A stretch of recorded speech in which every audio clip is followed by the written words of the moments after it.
Hey guys, welcome back to my channel. In today's video, I have some great snacks slash appetizers that you can make right in your air fryer.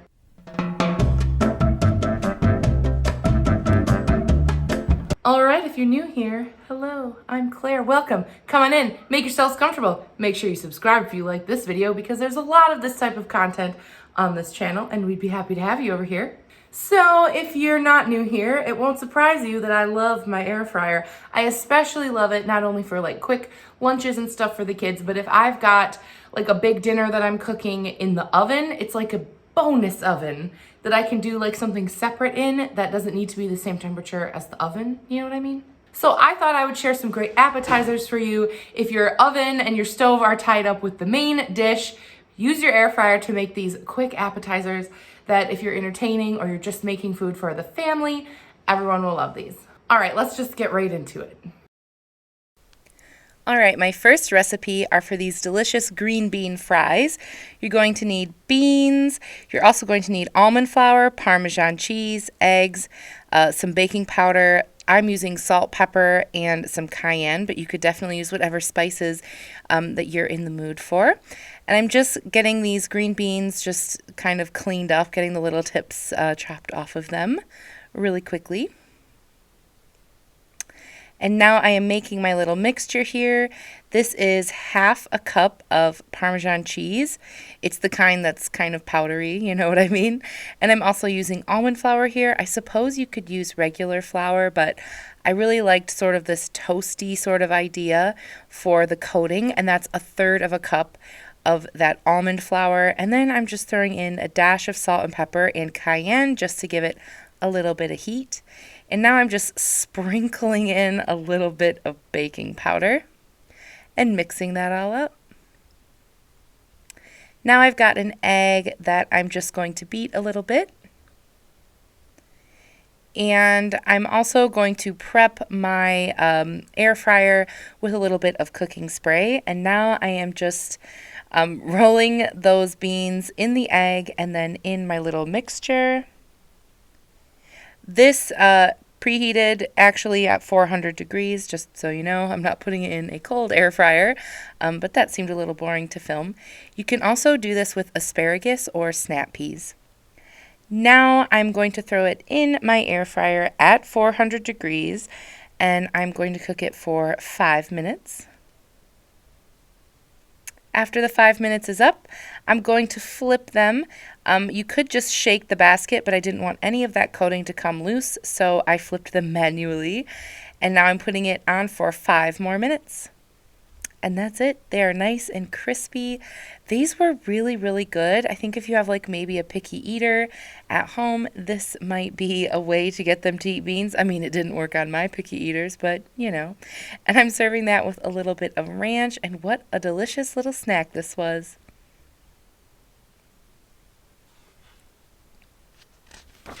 My next recipe is for this fabulous baked brie.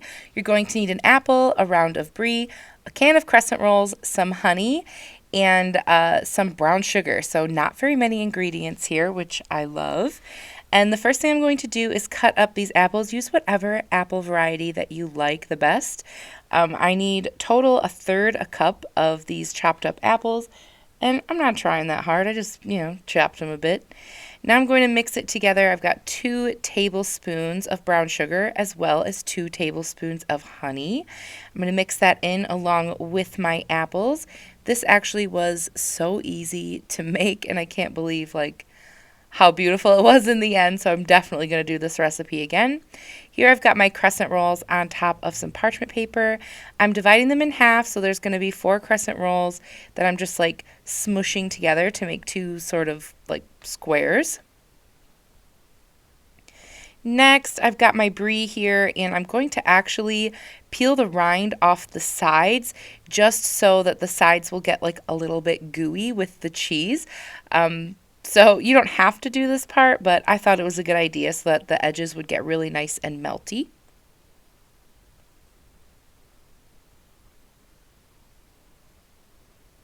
Now I'm going to place the whole round right in the center of one of those squares, add my little topping on top,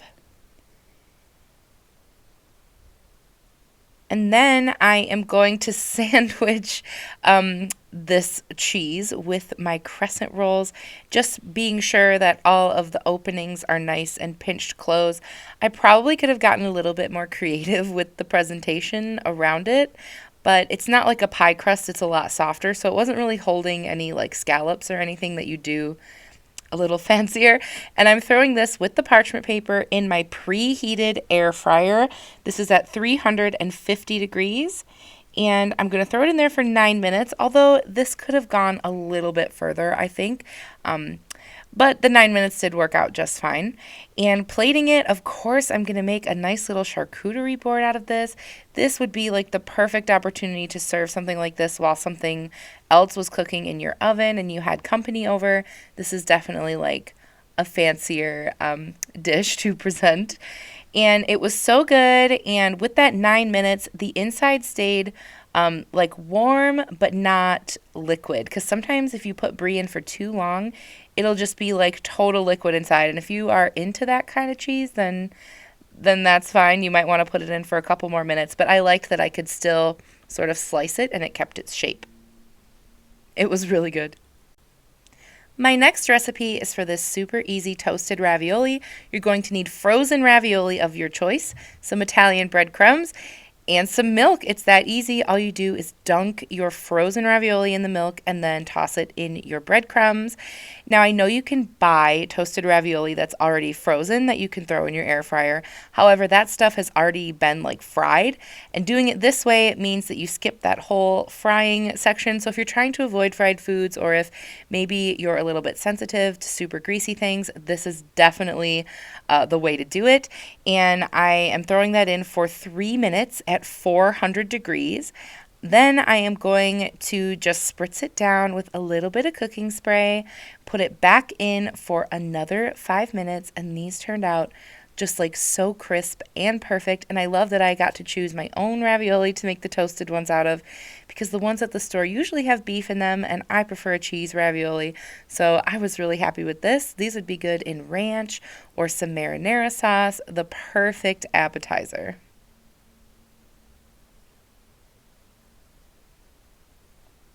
My next recipe is for crunchy pasta. I've seen this all over the internet lately, so I had to try it. You just need spices, pasta, and a little bit of olive oil. I have chosen bow tie pasta, and I'm just going to boil it for a few minutes. Look on your directions and cut the time in half. You want the pasta to be about halfway done.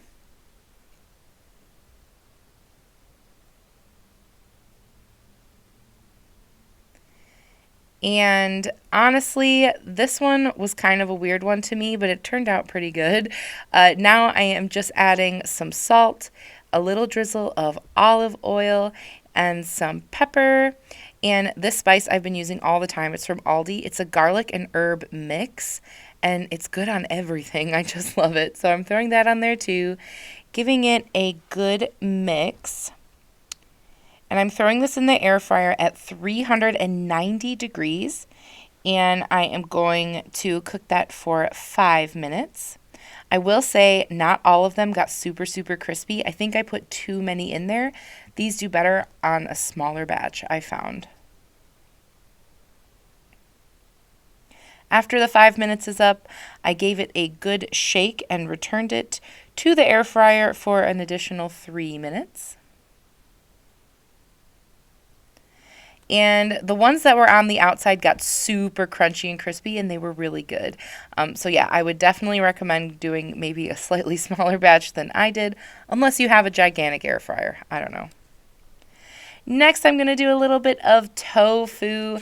I really like cooking with tofu, and the air fryer is really magical when it comes to tofu.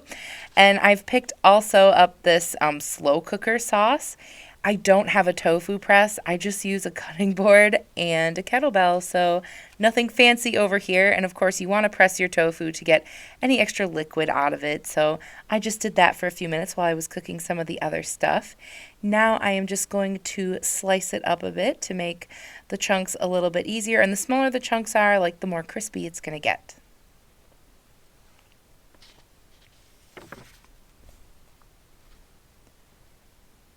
You can marinate this in anything you want. Choose your favorite marinade. I found this slow cooker sauce. It's like a just add pork sort of idea. And I thought, well, why don't we just add tofu and see what happens? It was a little bit thick, but it was really delicious. So you can use any type of marinade that's made for any type of meat when you do tofu. You can also make your own, throw a little soy sauce in there, whatnot. I let that sit for about half an hour, and now I'm going to toss it in a little bit of cornstarch.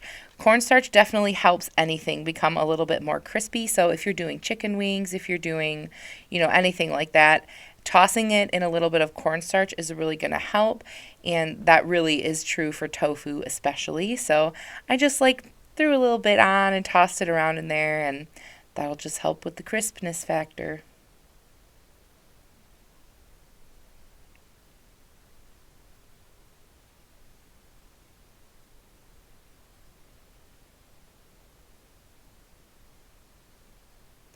I have my air fryer heated to 400 degrees.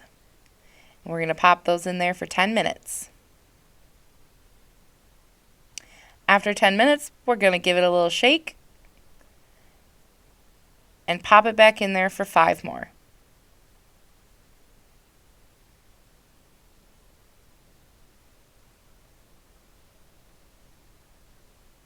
These were so crispy and delicious. That marinade worked really well. I was kind of surprised. And I'm going to serve this with a little bit of Dijon mustard.